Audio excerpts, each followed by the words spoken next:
அனைவருக்கும் வணக்கம். சனி பயிற்சி 2025 பற்றி இப்பொழுது பார்ப்போம். கும்பத்திலிருந்து மீனத்திற்கு சனி பகவான் பயிற்சியடைய உள்ளார். அது எப்போது என்றால் 29/3/2025 இரவு 9:44 மணியளவில் சனி பகவான் கும்பத்திலிருந்து மீனத்திற்கு திருக்கணித பஞ்சாங்கப்படி பயிற்சி அடைகிறார். காலபுருஷ தத்துவப்படி அது 12ஆம் இடமாகும். கடந்த 2.5 ஆண்டுகள் கும்பத்தில் சஞ்சரித்த சனி பகவான் வரும் 29/3/2025 அன்று 12ஆம் இடமான மீனராசிக்கு இடம்பெற உள்ளார். மீனராசியில் ஜென்மச்சனியாக சுமார் 2.5 ஆண்டுகள் 3/6/27 வரை சஞ்சரித்து அவரவர் ஜாதக நிலைகளின் அடிப்படையில் பலன்களை வழங்க உள்ளார்.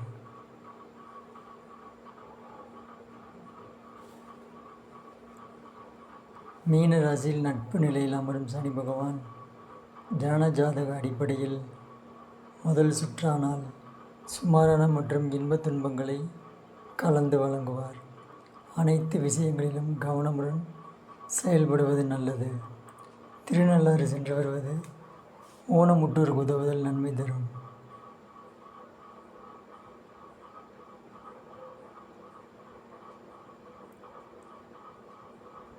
மீன ராசியில் நட்பு நிலையில் அமரும் சனி பகவான் ஜனன ஜாதக அடிப்படையில் 2ஆம் சுற்றானால் நற்பலன்கள் அதிகமளிக்க வல்லவர்.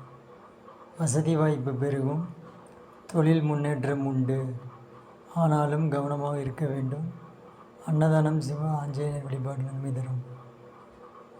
மீனராசியில் நட்பு நிலையில் அமரும் சனி பகவான் ஜனன ஜாதக அடிப்படையில் 3ஆம் சுற்றானால் நிதானம், பொறுமை தேவை. இறை வழிபாடும் பிறருக்கு உதவி செய்தலும் ஏழைகளின் பசி தீர்த்தலும் மிகுந்த நன்மை தரும் நேரம் இது. சிம்மத்திற்கு அஷ்டமச்சனி, கன்னிக்கு கண்டகச்சனி, தனுசிற்கு அர்த்த அஷ்டமச்சனி, கும்பத்திற்கு பாதச்சனி, மேசத்திற்கு விரயச்சனி என்று இந்த பயிற்சி அமைய உள்ளது. இவர்கள் கவனமுடன் செயல்படுவது நல்லது.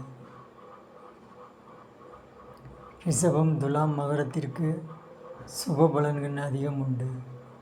மற்ற பலன்கள் ஜனன ஜாதகத்தை பொறுத்து அமையும். ஏனென்றால் இந்த பயிற்சியில் சுப பலன்கள் தரக்கூடிய நிலையை சனி பகவான் அடைகிறார்.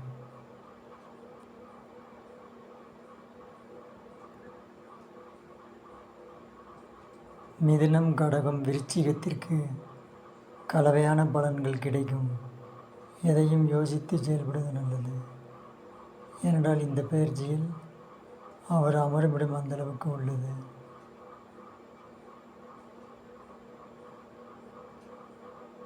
பொதுவாக ஒரு ராசியில் சனி பகவான் அமர்ந்தால் அவரது கர்மாவை பெருமளவு குறைத்துவிட்டே செல்வார்.